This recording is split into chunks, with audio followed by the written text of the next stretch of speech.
Ya, pemirsa, diduga akibat kebocoran gas saat memasak, sebuah rumah di pemukiman padat penduduk di Palembang, Sumatera Selatan terbakar. Seorang ibu rumah tangga yang tengah memasak tewas karena terjebak di dalam rumah.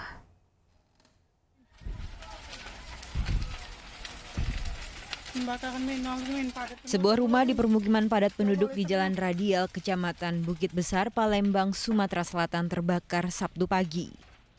Sebelum api membesar, sempat terdengar ledakan dari salah satu rumah warga. Seorang ibu rumah tangga tewas dalam peristiwa ini. Ia adalah Nur Hayati, seorang penghuni kontrakan di perumahan ini yang diduga tewas karena terjebak saat kebakaran terjadi. Ketua RT setempat mengatakan ledakan diduga dari kompor gas yang digunakan korban saat memasak. Dari awal mungkin lagi masak, katanya kalau nggak salah sesudah itu ada ledakan. Itu mungkin ada kebocoran gas awalnya. Diduga. Iya. Awalnya gas bocor, soalnya itu ada ledakan besar. Terus korban meninggal sih. Anaknya posisi kejebak di api dia. Jasad korban dibawa ke Rumah Sakit Bayangkara Palembang untuk autopsi, sementara keluarga korban tidak ada di rumah saat kebakaran terjadi.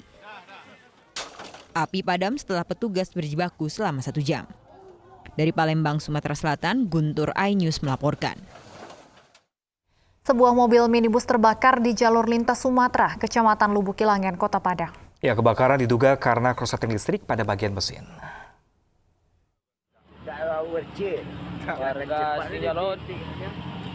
Api dengan cepat membakar mobil minibus yang melaju dari arah Solok menuju Kota Padang di jalur lintas Sumatera, Setinjau Laut, Panorama 1, Kecamatan Lubuk Kilangan, Kota Padang pada Sabtu malam.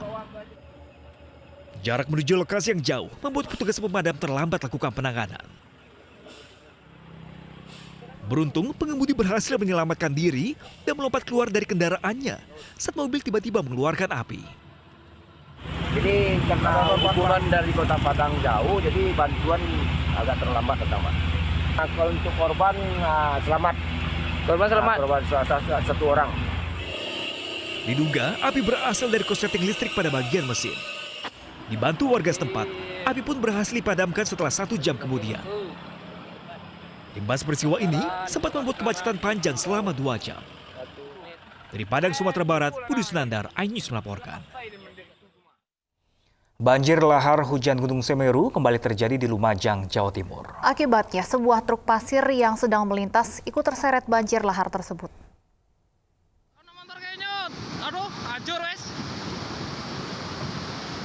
Luapan banjir lahar panas Gunung Semeru yang terjadi pada Sabtu sore menyebabkan sebuah truk pasir terseret banjir lahar di Sungai Renteng dan terekam kamera warga. Peristiwa bermula saat pemilik truk bersama pekerja tambang lainnya melakukan aktivitas pertambangan pasir pada Sabtu siang. Saat truk sudah penuh muatan pasir, pengemudi coba keluar dari lokasi tambang, tetapi roda truk ambles. Tak berselang lama, banjir lahar hujan datang. Beruntung, pengemudi berhasil menyelamatkan diri. Kami, pemerintah Kabupaten Lumajang, tetap mengedukasi masyarakat untuk melakukan evakuasi, mengajak mengungsi ke tempat yang aman apabila dirasa ada curah hujan yang agak lebat, kemudian apabila ada tanda-tanda dari pos Gunung Sawur yang memang mengharuskan para masyarakat atau warga terdampak untuk mengungsi. Sebelumnya, banjir lahar Gunung Semeru kembali terjadi di sejumlah daerah aliran sungai, seperti di Sungai Curah Kobokan, Desa Supit Urang, Kecamatan Pronojiwo. Material vulkanik yang masih panas mengeluarkan asap di sungai. Banjir lahar hujan mengalir deras. Lahar dingin ini turun setelah kawasan puncak gunung diguyur hujan lebat. Dari Lumajang, Jawa Timur, Cucuk Donartono, iNews melaporkan. Pemirsa, Rizik Syihab menjalani pemeriksaan oleh penyidik Polda Metro Jaya sebagai tersangka kasus kerumunan di Petamburan, Jakarta Pusat. Ya, selama pemeriksaan, penjagaan Polda Metro Jaya diperketat. Rizik Syihab jalani pemeriksaan di penyidik Polda Metro Jaya terkait kasus pelanggaran protokol kesehatan di Petamburan pada 14 November lalu. Rizik sempat 2 kali tidak hadir pemanggilan pemeriksaan. Pada 10 Desember, polisi menaikkan status Rizik Syihab menjadi tersangka.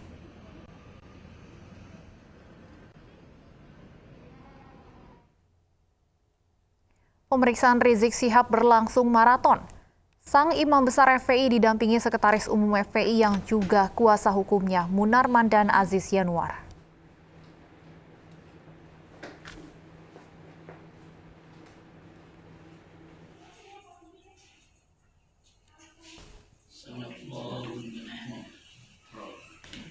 Di sela-sela pemeriksaan, Rizik sempat diberi waktu untuk santap makan malam dan juga sholat. Kuasa hukum Rizik menyatakan pemeriksaan masih tahap awal.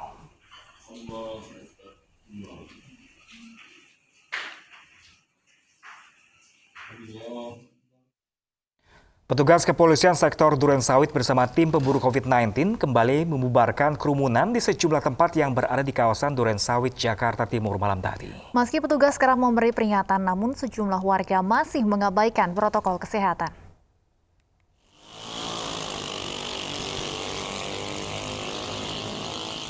Satu persatu tempat yang dijadikan berkumpulnya warga didatangi oleh petugas kepolisian sektor Durensawit bersama tim pemburu COVID-19. Salah satunya di kolong flyover Pondok Bambu, Jakarta Timur. Sejumlah warga yang berkumpul langsung dibubarkan petugas. Mereka diminta untuk pulang ke rumah masing-masing. Selain tidak menjaga jarak, beberapa di antaranya juga masih ditemukan tidak mengenakan masker. Mereka berdalih lantaran bosan berada di rumah. Beberapa tempat makan juga didatangi petugas untuk diberi peringatan agar membatasi jumlah pengunjung. Petugas menyayangkan masih ada warga berkumpul dan berpotensi melanggar protokol kesehatan.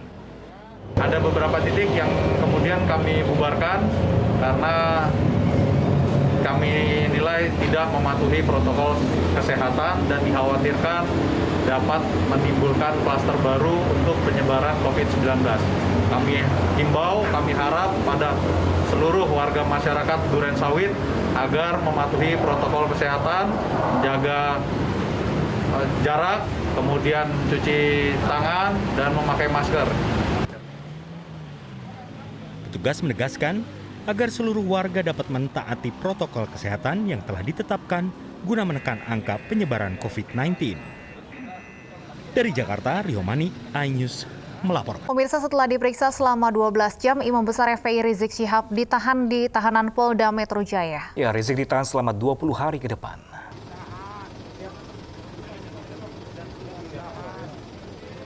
Ya, pemirsa, Rizik Syihab sekitar pukul 1 dini hari tadi keluar dari ruang pemeriksaan Satkrimum Polda Metro Jaya. Setelah diperiksa lebih dari 12 jam, polisi langsung menahan Rizik Syihab. Rizik ditahan di tahanan Polda Metro Jaya selama 20 hari ke depan. Rizik ditahan terkait kasus kerumunan massa. Berawal dari kedatangan Rizik ke tanah air yang disambut pendukungnya di Bandara Soekarno-Hatta hingga pelaksanaan acara Maulid Nabi dan pernikahan putrinya yang mengumpulkan massa.